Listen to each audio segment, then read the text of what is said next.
E o comportamento aí do ministro Alexandre de Moraes chama a atenção do mundo como um todo, né? E de forma ali internacional, o Brasil vira alvo, né? Principalmente ali o ministro Alexandre de Moraes, suas decisões aí sendo questionadas em quase todas as cortes de países sérios, de democracias sólidas, e aqui no país, né? Pelo menos parece que começou aí a ficar sufocante a situação do ministro Alexandre de Moraes, porque muita gente agora vem criticando, vem colocando aí os abusos deles em evidência, né? Entre eles está aí o ex-ministro o ex-ministro Marco Aurélio falou aí a respeito desse momento do judiciário, e também o André Mendonça, né, que está na ativa, é um dos que combatem aí, tentam combater essa tirania, mas vamos então acompanhar junto e depois então a gente volta com mais notícias e tudo desse tema. Violações de direitos humanos acontece depois da decisão do ministro que resultou na operação de busca e apreensão contra uma fonte do jornalista Luiz Pablo Conceição Almeida. A Sociedade Interamericana de Imprensa repudiou a postura de Moraes no dia seguinte à ação. Para a entidade, a situação representa grave ameaça ao exercício do jornalismo e estabelece um perigoso precedente. A CIP reforçou que violar a fonte de um jornalista vai além de ir contra o que a Constituição brasileira assegura. A iniciativa informou que tal direito é previsto na Declaração de Princípios sobre Liberdade de Expressão da Comissão Interamericana de Direitos Humanos. Moraes recebeu críticas também de ex-colegas da Suprema Corte. O ex-ministro do STF, Marco Aurélio Mello, afirmou em entrevista à CNN que vê o episódio com muita preocupação. Diz também que, mesmo diante de uma investigação, os meios empregados pelas autoridades precisam respeitar os limites estabelecidos pela Constituição. Eu vejo com muita preocupação, como cidadão, hoje aposentado já há 5 anos, estive 31 anos na bancada do Supremo, chegasse a quebra do sigilo da fonte. Isso não se coaduna com o Estado democrático de direito. Isso não se coaduna com o que nós esperamos que seja realmente observado a Constituição Federal. A gente fala sobre outro ministro agora, que é o ministro e vice-presidente do Tribunal Superior Eleitoral, já que a Berenice Leite mencionou aí a proximidade das eleições. O André Mendonça voltou a defender mudanças no judiciário. Ele declarou ainda que a justiça não deve inovar em decisões. A gravação da entrevista ocorreu em 27 de julho no podcast ITER, no instituto criado pelo magistrado, e foi divulgada na última sexta-feira. Vamos ouvir um trecho. E também porque o Poder Judiciário ele não pode ter esse papel criativo na ordem jurídica, de inovar na ordem jurídica. O que penso, algumas decisões têm representado isso. Há um desafio em termos jurídicos, eu penso, que envolve a relação entre poderes. Eu tenho sido um defensor da autocontenção do Poder Judiciário, porque entendo que esse é o papel do Poder Judiciário, não é simplesmente uma percepção de um modo de ser.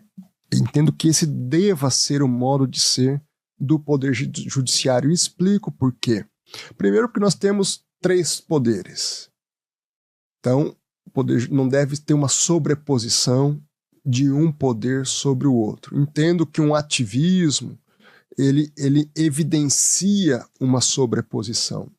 Ao mesmo tempo, ele representa um enfraquecimento dos demais poderes.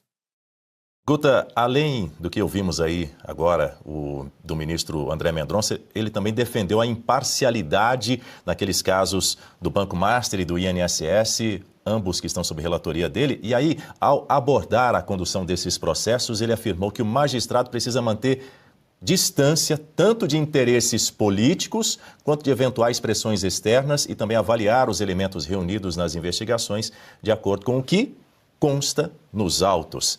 Parece óbvio, não? Mas às vezes o óbvio precisa ser dito, é isso? Exatamente, Daniel. Agora, essa distância, a qual o ministro André Mendonça faz referência, ela não deve acontecer apenas ali em relação aos julgamentos dos processos. Os ministros da Suprema Corte e os juízes em geral, eles precisam manter um distanciamento dessas personalidades, desses grandes banqueiros, empresários, porque, eventualmente, esses interesses serão postos em processos. Eventualmente, podem haver causas que serão julgadas. E esse relacionamento muito próximo entre essas autoridades públicas e essas personalidades da iniciativa privada acaba maculando esse processo. O que nós estamos assistindo aí nos últimos meses, esse relacionamento espúrio entre, veja só, a esposa de um ministro que tem um contrato de 129 milhões de reais com esse banqueiro.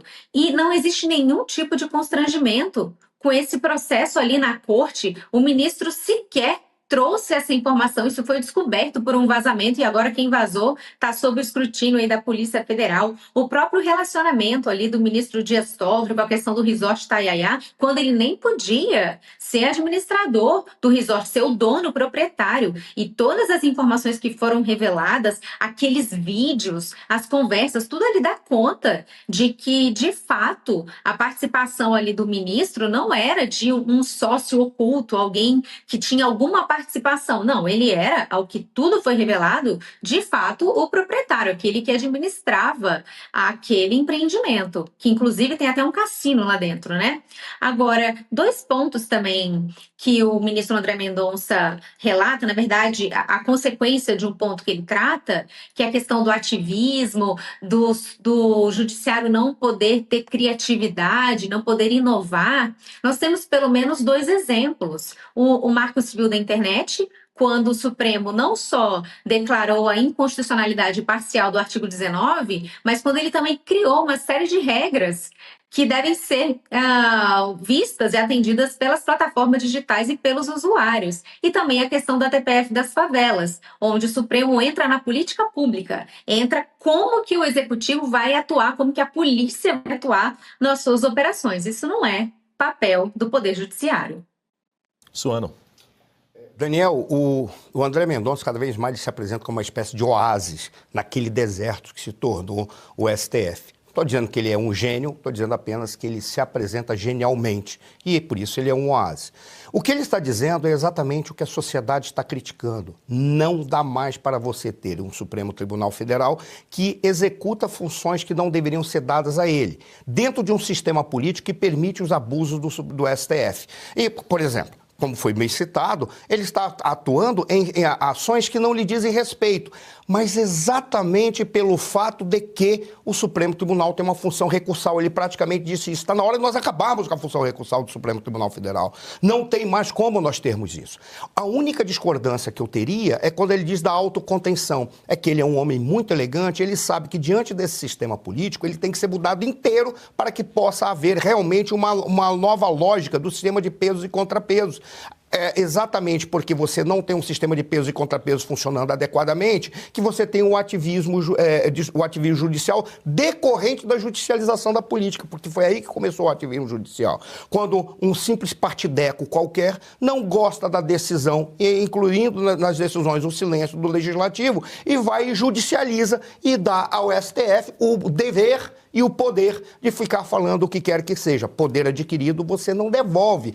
Esse é o ponto-chave. E aí ele pega e diz, nós temos que fazer uma mudança do sistema político, uma mudança do sistema jurídico. O que eu discordo dele é na parte da autocontenção. Por quê? Porque não precisa de autocontenção, já está na lei de persecução penal, já está na legislação, basta seguir aquilo. O que falta é uma forma adequada de punição daqueles que não seguem a lei. É isso que está faltando. Como isso é jogado exclusivamente para o Senado na possibilidade de cassação de ministros do Supremo pelo impeachment, ora, nós temos apenas uma jogada política entre um e o outro, entre as duas instâncias. O que precisaria é definir a maneira de punir aqueles que não seguem a lei, porque é aí que está a falha.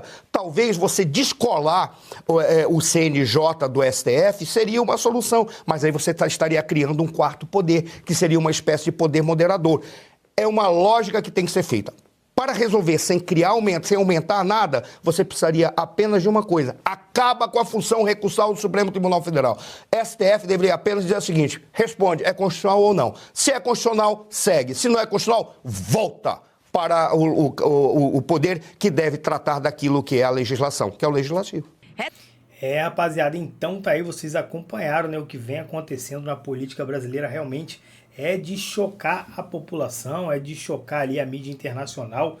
Essa última semana agora, o ministro violou ali um dos principais pilares, né, do jornalismo, que é o sigilo da fonte, e é uma coisa realmente estarrecedora, né? A gente sabe aí que essa profissão basicamente sobrevive justamente por conta desse pilar democrático, que é o sigilo da fonte, né? Se você tem interesse que a população saiba de algo, se você sabe, mas é uma pessoa frágil, é uma pessoa que não tem poderes para levar esse assunto a público, você procura um jornalista, faz a denúncia e aí a polícia vai investigar a denúncia. Se tiver ali coisas que comprovem o que está denunciando, a pessoa tem que ser, obviamente, ali punida. E se não tiver, você também, se você fez de má fé ou agiu ali com interesse privado, né, em prejudicar alguém, você também vai responder. Mas o que vem acontecendo no país é algo totalmente contrário. É uma questão ali de partidária, lado político, e a justiça ela funciona de acordo com a vontade do judiciário, né, e não com a vontade do legislador quando fez essas leis, né? Mas tá aí, todo mundo de olho no que está acontecendo no país, o circo está fechando para Alexandre de Moraes e a gente vai estar acompanhando tudo aqui. Então esteja inscrito e até o próximo vídeo, valeu!